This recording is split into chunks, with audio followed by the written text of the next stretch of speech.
Secara geografis, Candi Risan terletak di Desa Candirejo, Kecamatan Semin, Kabupaten Gunung Kidul, Daerah Istimewa Yogyakarta. Dan secara astronomis, candi ini terletak pada koordinat 49 UTM-X 04644650 dan Y berada di 9138820. Candi Risan merupakan salah satu cagar budaya masa klasik yang berasal pada abad 9 sampai 10 Masehi.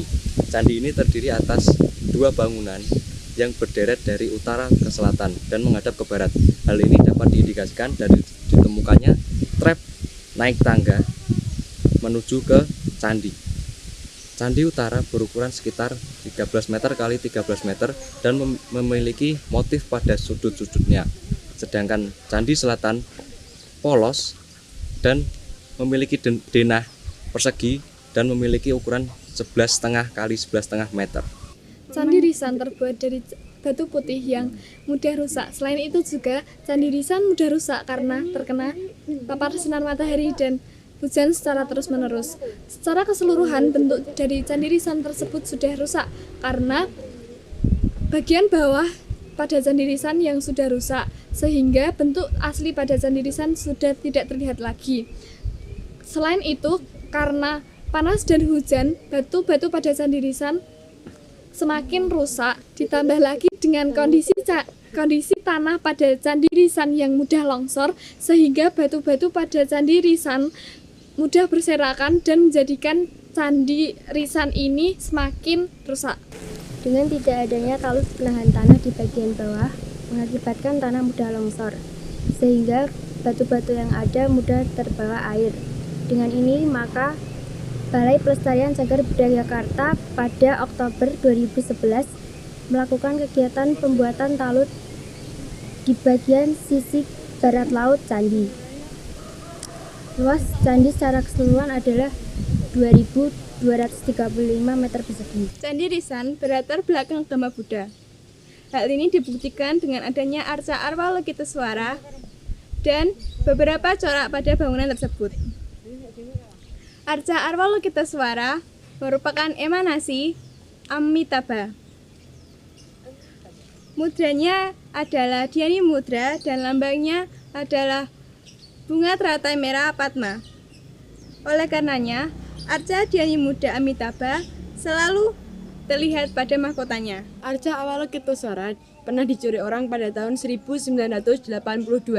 Namun pada akhirnya arca tersebut dapat ditemukan di Singapura dan berhasil dibawa di Indonesia. Dan saat ini arca tersebut sudah ditempatkan di kantor Balai Pelestarian Cagar Budaya Yogyakarta. Di sekitar Candi Risan ada beberapa cagar budaya yang masih aktif. Di antaranya yang pertama Makara dengan nomor inventaris D58 dan D59. Yang kedua Kemuncak Candi dengan nomor inventaris D60. Yang ketiga ada Arca dengan nomor inventaris D62. Kemudian ada fragmen arca dengan nomor inventaris D64 dan D66. Dan yang terakhir ada fragmen intefik dengan nomor inventaris D65. Cagar budaya ini dikelola oleh Balai Pelestarian Cagar Budaya Yogyakarta sebagai tempat yang memiliki arti penting bagi ilmu pengetahuan, sejarah, dan juga kebudayaan. Tempat ini patut dilestarikan sebagaimana yang tertera dalam Undang-Undang Nomor 11 Tahun 2010 tentang Cagar Budaya. Assalamualaikum warahmatullahi wabarakatuh. Candi Risan ini terletak di daerah. Candi Risan ini berdiri sejak abad ke-7 sampai ke-8 sampai sekarang masih diuri-uri dan masih dibudayakan dengan masyarakat sini. Dan Candi Risan ini milik dari BPCB Yogyakarta Prambanan. Candi Risan ini masih terawat dan tiap ada orang hajatan sering dikasih sesaji atau berkenduri karena masih kepercayaan orang di daerah candi sini. Dan Candi Risan ini dulu sebetulnya tinggi seperti kayak Prambanan itu. Berhubung zaman dulu itu mungkin yang tidak yang bertanggung jawab, misalkan kayak dari Belanda itu dulu mungkin dibongkar, mungkin apa ada harta karunnya apa gimana aja, makanya batu-batu ini pada berantakan semuanya. Dan arca-arca yang tadinya ya banyak tapi sekarang tinggal satu aja sudah di kantor BPCB Prambanan. Pada waktu sekarang ini ya masih dalam keadaan masih berantakan. Candi Risan ini kadang-kadang ada yang berkunjung, ada yang malam, ada yang siang. Zaman dulu itu di Candi Risan ini waktu masih ya sekitar tahun 80 70 itu masih artinya masih ada, tapi keadaan masih istilahnya orang Jawa masih wingit gitu. Ada orang masuk di sini kadang-kadang pada takut, kadang-kadang misalkan di Candi Risan ini ada bebaya apa itu ada wangsit dari Candi Risan sini zaman dulu itu. Dan ada burung yang terbang di atasnya aja zaman dulu itu kadang-kadang jatuh, jadi masih termasuk sakral, termasuk yaitu masih wingit.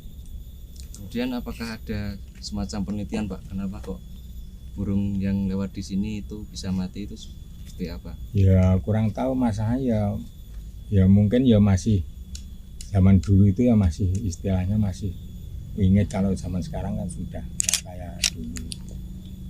Berarti orang yang mohon di sini itu cuman sebagai apa ya? Pokoknya intinya tetap meminta kepada Allah, tapi Ya, cuman cari tempat yang nyaman buat beribadah gitu atau dan itu peninggalan ini sebetulnya candi ini candi Buddha, tapi kalau dari yang ada yang percaya, pada orang-orang yang percaya seperti orang yang bisa melihat indera keenam itu, maksudnya itu istilahnya itu kalau meminta itu harus wiritan di sini. Wiritannya Al-Fatihah terus sampai surat Ikhlas, sampai pokoknya wiritan secara kayak orang Islam. Kemudian di akhir video ini, menurut Bapak dan apa pesan Bapak untuk generasi muda untuk ya bersikap dengan candi ini, apa yang harus dilakukan supaya tetap bisa lestari seperti itu? Ya permintaan saya supaya bisa dilestarikan semuanya itu, ya semua itu hanya kepercayaan, tapi kan ini kan peninggalan nenek moyang kita, hanya sejak sekarang sampai di seluruh dunia masih namanya peninggalan itu masih dilestarikan, masih bukannya dipuja-puja disembah, tapi kan untuk pengingat-ingat itu. Terima kasih Bapak, semoga Bapak sehat panjang umur. Terima kasih Pak. Amin. Semoga ilmu yang dibagikan kepada teman-teman juga bermanfaat untuk banyak orang. Ya, amin. Terima kasih Pak, terima kasih atas Ya. waktunya. Matur nuwun, Pak.